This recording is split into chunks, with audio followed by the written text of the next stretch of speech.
The following talk is an explanation of Subud given to the public by its founder, Bapa Muhammad Subuh Sumohadiwijojo, in Singapore in 1960. Subud is the abbreviation of the words Susila, Buddhi and Dharma. Subud is not a new religion or a sect of any religion, nor is it a teaching. It is only a symbol for the possibility for mankind to follow the right way of living. Susila means to be able to live according to the will of God as a really true human being. Buddhi indicates that in every creation, in every creature of God, including man, there is a divine power which works within him as well as outside him.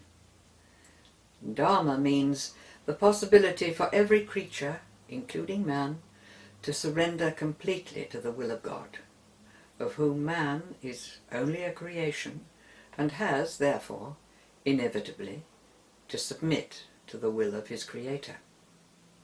Susila Buddhi Dharma, Subud, means to follow the will of God with the help of the divine power that works both within us and without, by the way of surrendering oneself to the will of Almighty God. Susila Buddhi Dharma is the symbol of what we are practicing in the spiritual exercise, the Latihan, of Subud. It means that whatever happens in the spiritual exercise of Subud is entirely the will of God and comes to us because God wills it for us. This is exactly according to what has been said in the holy books, the Bible, the Quran, and others. That is, God is close to man, or if man has come close to God, then God can give man the things that he needs, and that man can receive the things that God intends him to have. What is it that we have to surrender to God? It is not our wealth, the ones we love, nor whatever else we possess, because God has no need of those things. What we have to surrender is our mind, our hearts and our desires, because those are the instruments that form an obstacle to our coming closer to God. This is what Jesus Christ meant when he said that God will always be with us if we can surrender ourselves to him, and if we can love him more than anything else, more than ourselves. This means that the love that we have in our hearts and our feelings is an obstacle that prevents us from coming to the true love of God, because this outer love is only love of things we like to believe we love. But the love that we must have for God must be greater than this. To the Prophet Muhammad was given the revelation that God existed before anything else existed, and that God will be after everything is destroyed. God is further away than the furthest things that are. He is deeper within than anything else, which means that God has created really everything. And because he created everything, he will also take care of everything. It is also said that God has no form, no speech, no country, no colour, because if he would, for example, have a country, there would be more than one God, because every country there would be a God. And if he had a colour, there would also be more than one God, because every colour would need a God.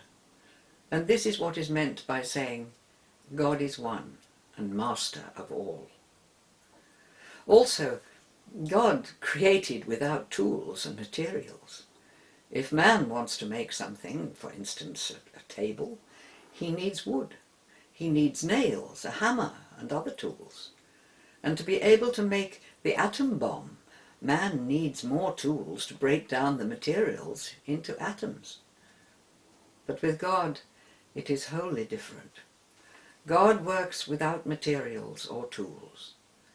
it follows that man, to understand and to know what it is in the mind and heart of God, the only thing to do is to surrender himself entirely.